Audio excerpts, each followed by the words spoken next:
The detectives created a ruse, inviting Stephanie to come in and advise them on a case involving stolen art. Knowing they were dealing with one of their own, they rehearsed and prepared for the interview more than anything they had done before. Their plan of attack was to keep the conversation as casual as possible for as long as possible, and carefully waited for the key moments to initiate the confrontation. Stephanie, I don't know if you know my partner. Hey, great. Hi. Stearns, nice to Yeah, meet you. see you guys. How's it going? Good. Milling around.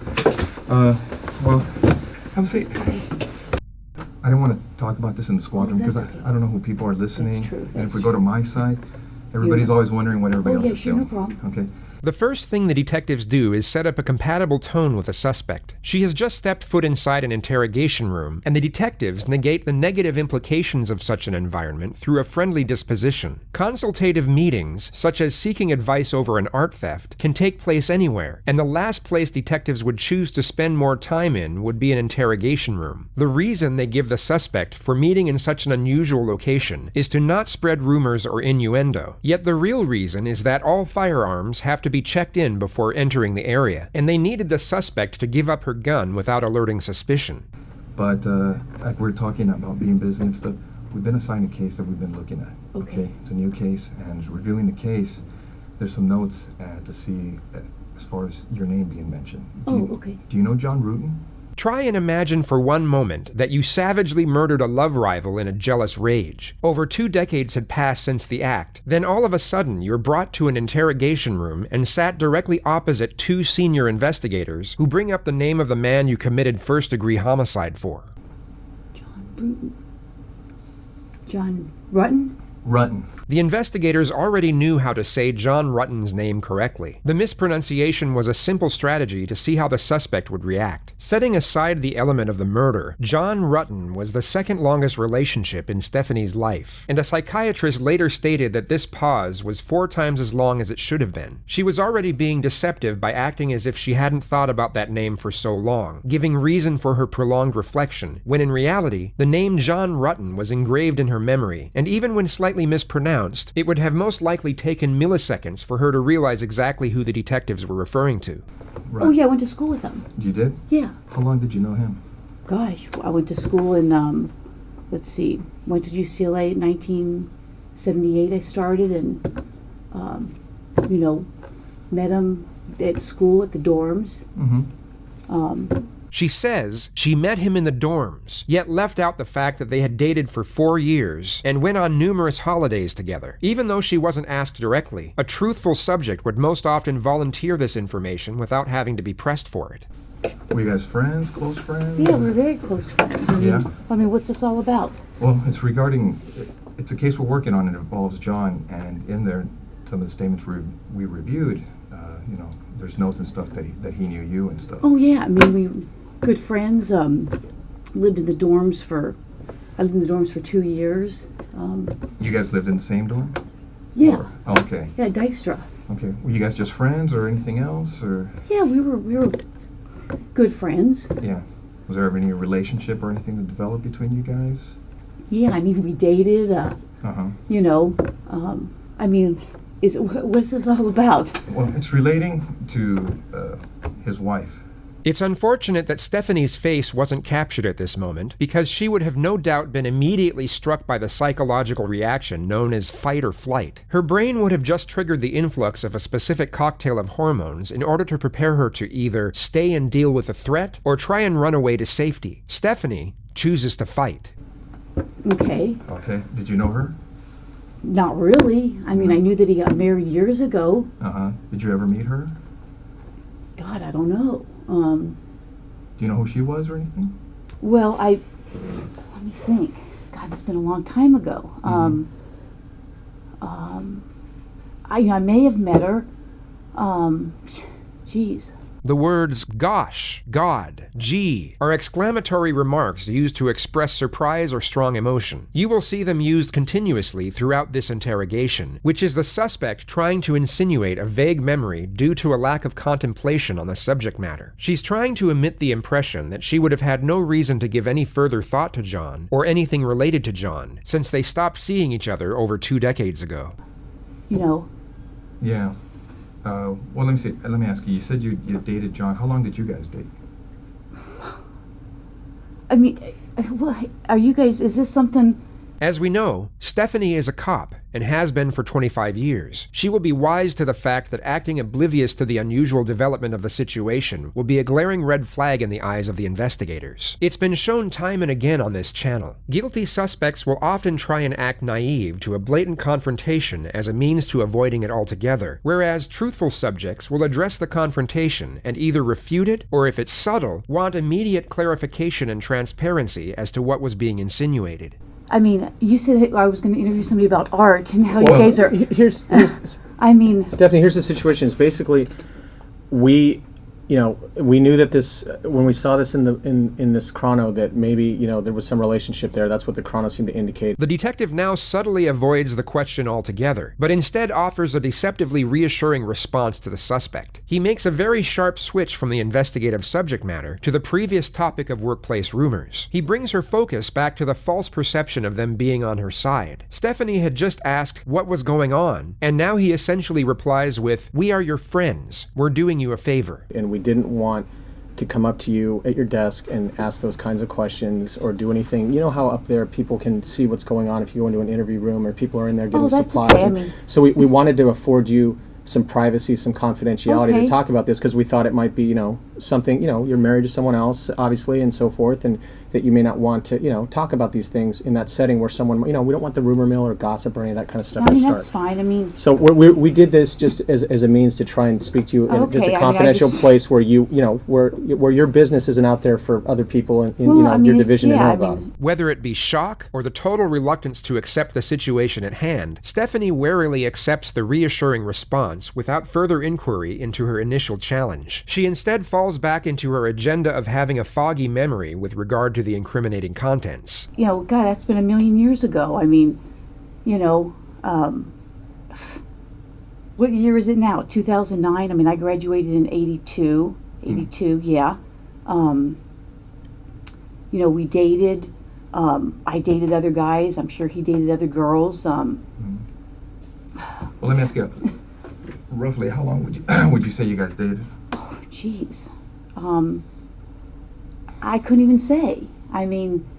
Notice how she now goes on to over-explain things that don't require an explanation, and weren't even inquired about. It's a clear-cut indication of hyperarousal and a derivative of TMT, also known as terror management theory. The suspect will go off on unrelated tangents as means for gaining momentary relief. Going into detail about trivial things affords her a brief escape from the terrifying reality eventuating before her. This is a very common occurrence in interrogations where the suspect is facing serious charges, and psychiatrists believe it to be a subconscious coping mechanism. I started school there in 78. I started UCLA in 1978. I graduated in 82. I don't even remember what year he graduated, if it was a year or two before me. Okay. I think he was a little bit older than I was. I mean, I can't remember if he was born, let's say I'm born in 1960. I don't know if he was born in 58 or 59. I mean, I knew his parents, I knew his sister. His brother went to Northridge. His sister spent the night at my house before. Obviously, I spent the night at his house before. He probably spent the night at my house before. Well, correct me if I'm wrong, because from what you're telling me, is you guys dated while you were in college together, right? Yeah, and probably after college. I can't... Geez, trying to think when I met my husband. I met my husband in... When did I meet Scott? Let's see. I was teaching DARE, because I met Scott when I was teaching DARE up in Oregon. But we had long stopped, dating before that. So you haven't talked to him for a long time? Oh, I think I haven't talked to him in a long time. I couldn't even tell you when the last time I talked to him. I met Scott, I'm thinking in 92 maybe, April of 92. It was Scott being your husband. Yeah, I'm trying to think. I was teaching DARE. Let's see, what year is this? We'll be married. I got married in 1996. I think I met Scott in 92. Prior to that, I couldn't tell you how long I had talked to John prior to that. But since you met your husband, Scott, you hadn't talked to him?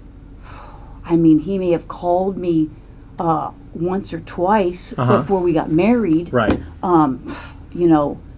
geez, I moved to Simi in 1994 because I lost my house in the earthquake. Oh, really? Quite honestly, I probably keep in contact with a few people from the dorms. We all lived on the 10th floor, and there's about 3 or 4 people I keep in contact with. There's probably like 6 or 8 of us that were all really close. Mm-hmm. And who are those people? Oh, geez, Diana Basta. The people I still keep. I haven't been in contact with her in a long time. Mm-hmm. I mean, what's this all about? I mean, well, let me ask you.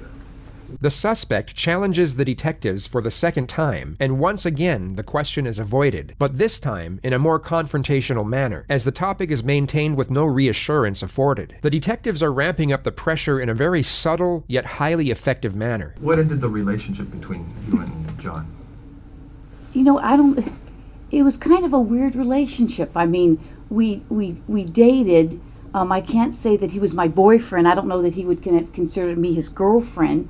We dated, we did things. I played sports in college, he played basketball, his brother played basketball. It just didn't work out. I mean, I don't know what to tell you. It was like, I went out with other guys, saw other guys, I went on lots of vacations, And once you guys split, were you guys still friends, or kind of, problems? Is it friendly, not friendly? No, I don't think it was not friendly. I mean, we were friendly. I know that we went to Hawaii at one point. Yeah, I mean, And you were saying that... it's 2009 now. Had you ever met his wife? I may have. Do you remember her name or anything, or...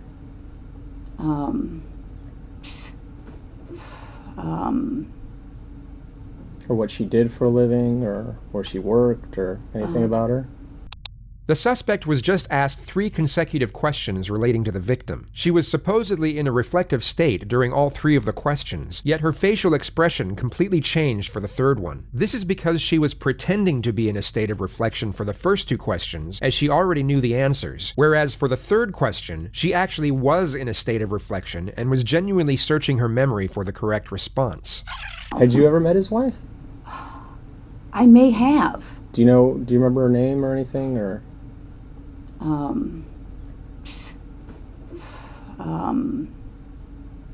The 3rd question is about to be posed, and her focus is about to switch from pretending to be thinking to actually thinking. Or what she did for a living, or where she worked, or anything about her? Well, I think I'm going to say that I think she was a nurse. Man, I can't remember how he said he met her. I mean, it's been so long ago. Well, let me ask you, did you go to their wedding, No, I didn't go to their wedding. No, I did not go to their wedding. I couldn't even tell you what year he got married. Mm-hmm. I mean, it's been a million years ago. Again, I don't understand why you're talking about some guy I dated a million years ago. Well, do you know what happened to his wife? Yeah, I know she got killed. You wouldn't need to be an expert in body language to recognize the unmitigated terror emanating from the suspect's face at this moment. She had just verbalized the victim's tragic demise for the first time in most likely over 2 decades. What did you hear about that? I saw a poster at work. I'm sure I spoke to him about it.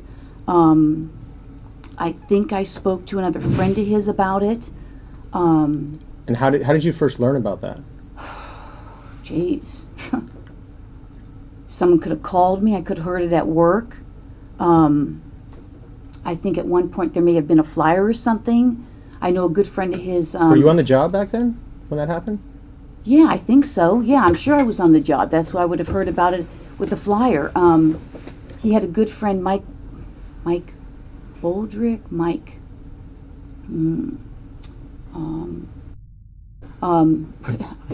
But being that you used to see John, was everything okay between you guys? I mean, there was never anything uncomfortable or anything between you and her? 8 separate witnesses testified that Stephanie had confronted Sherry at the hospital she worked at, while the two of them were reportedly in an intimate relationship with John. The confrontation was said to have been highly aggressive, and Stephanie had to be escorted off the premises by security. Reports stated that Stephanie was by far the more combative and even made threats against Sherry's life. You know, I don't know. I mean, it's been so many years. I mean, uncomfortable. I mean, I can't even remember if we had a conversation. I mean, we may have. I may have seen her at his apartment. You know, geez, how many years ago was that? I don't even know what year she, got killed. Where was his apartment? Notice her passive disposition as she gives the following truthful response. On Roscoe. Okay. Yeah, Roscoe and east or west of DeSoto. Either east or west of DeSoto. Do you know where he moved after? Did he move after he got married, or do you know? Or now notice how her disposition switches from passive to frantic as she once again pretends to have a vague memory. I'm sure he did. Did you know where he was living, or? Somewhere in the valley. Did you ever visit him and his wife? No. No? Never went out to, get together, dinners, anything of that nature? No. Like I said, his sister used to come over. His sister had come to my place. I knew his brother because his brother played basketball at Northridge. In fact, I was just coming across some pictures that I had just scanned from. I take a lot of photos, like 10,000, and I just did a service where I scanned everything. And after his wife died, did you talk to him again or anything? Yeah, I mean, I did talk to him. Mm-hmm. I talked to him, probably his parents, probably some other friends. I'm sure I talked to him. Yeah. But you're not sure where he moved to after he got married? No idea. I mean, never went over to visit him, or I don't think. I don't think so. I mean,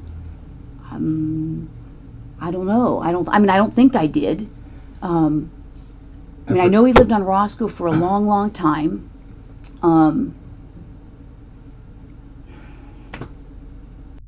And you're right. I mean, if you guys are claiming that I'm a suspect, then, I got a problem with that. Okay. Okay? So, if you're doing this as an interrogation, you're saying, hey, I'm a suspect. Well, now I got a problem with, now you're accusing me of this? Is that what you're saying? We're trying to figure out what happened, Stephanie. Well, I'm just saying, do I need to get a lawyer if you're accusing me of this? You don't have to. I mean, you're here of your own free will. I mean, no. I know, but you're not under arrest. You can walk out. You can leave whenever you like. Well, but I'm trying to give you some background of how I knew him, and now you're telling me that somebody's saying that we had this big old fight, and I don't even know what you're talking about.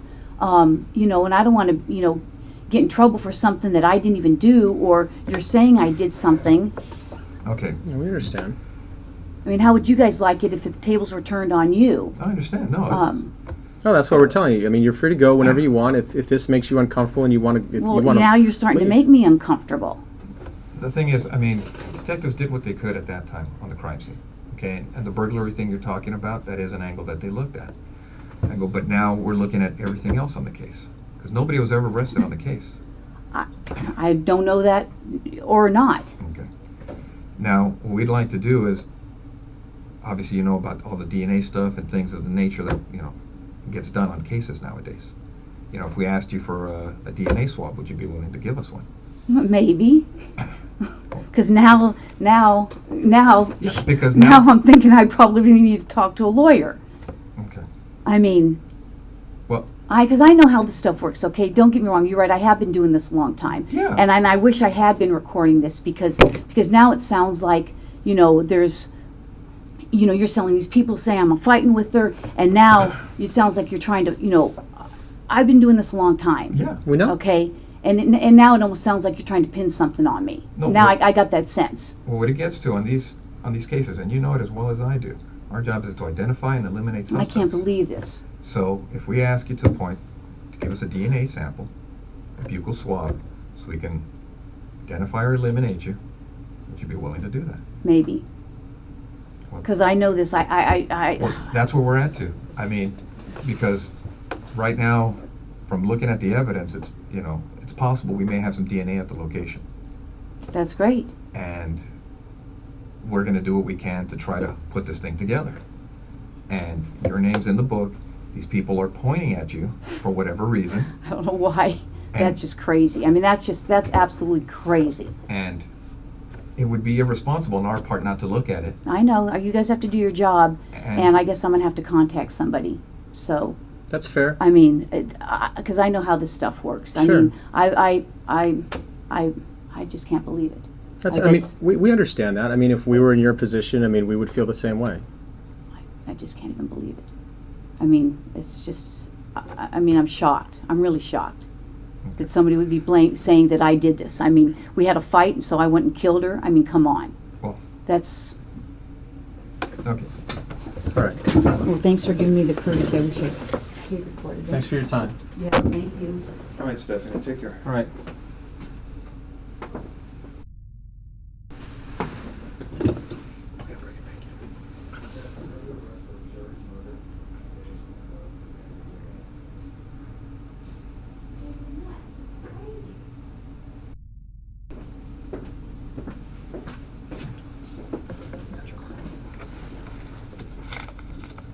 This is absolutely crazy. Have a seat, Stephanie. This is insane. Okay.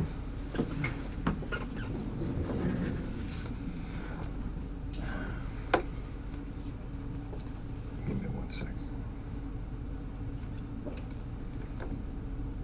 Okay. Stephanie, you know you have the right to remain silent. Do you understand? Yes. Anything you say may be used against you in court. Do you understand? Yes. You have the right to the presence of an attorney before and during any questioning. Do you understand? Yes. If you cannot afford an attorney, one will be appointed for you free of charge before any questioning if you want. Do you understand? Yes. Do you want to talk to us right now? No. Okay. All right. Okay. This then. is crazy. Okay. This is I'm like in shock. I'm totally in shock. This afternoon, we are back on the record in People versus Lazarus. Shortly before noon, the jury announced they have a verdict. We will take the verdict at this time. People of the State of California versus Stephanie Eileen Lazarus. Case number BA 357423.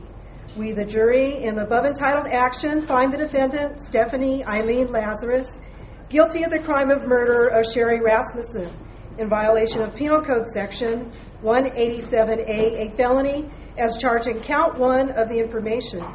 We further find the murder was of the first degree. Your Honor, I'm John Rutten. Thank you for the opportunity to speak during this hearing. There are really no words that can describe the loss of Sherry and the whole of this experience, so it makes no sense to talk very long. It suffices to say that the Rasmussen family, my family, and Stephanie's family have been thrust into a bizarre world of disbelief and indescribable sadness. Sherry Rasmussen had a profound impact on so many people.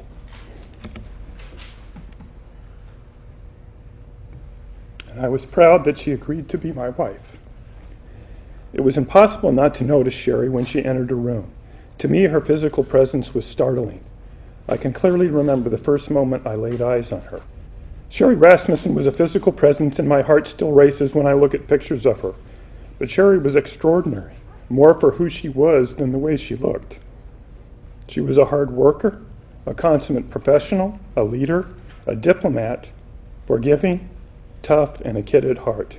Sherry's loss, the way she died, and the trial 25 years after her death has had a profound impact on many, many others. The effects are broad and span a generation, creating pain for those whose lives should have never been touched by this tragic event. Again, words are feeble tools for describing these impacts, but there are so many moments and so very many tears. And the fact that Sherry's death occurred because she met and married me brings me to my knees. Stephanie Lazarus was sentenced to 27 years to life for the murder of Sherry Rasmussen. She is currently being held inside the maximum security unit of the Central California Women's Facility. Any other cars that stand out in your mind?